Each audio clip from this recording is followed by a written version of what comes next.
From reading your Facebook posts and comments online, I know that most of you are looking for homemade tasting desserts this time of year, even though you don't want to turn on your ovens. So, with that in mind, what do you say we whip up a fresh tasting homemade ice cream bar that's irresistibly good?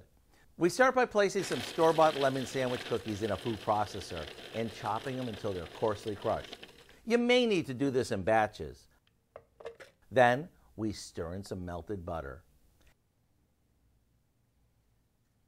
Half of this goes into a baking dish that we've lined with foil. Make sure you pat this down firmly to create a crust.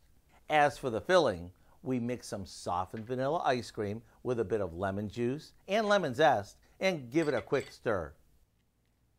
Then we swirl in some blueberry preserves and layer this over our cookie crust. Now we'll firmly press the rest of the crumb mixture onto the top and into the freezer it goes.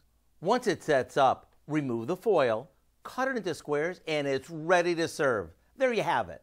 Perfect homemade ice cream sandwiches that are brimming with lemon and blueberries.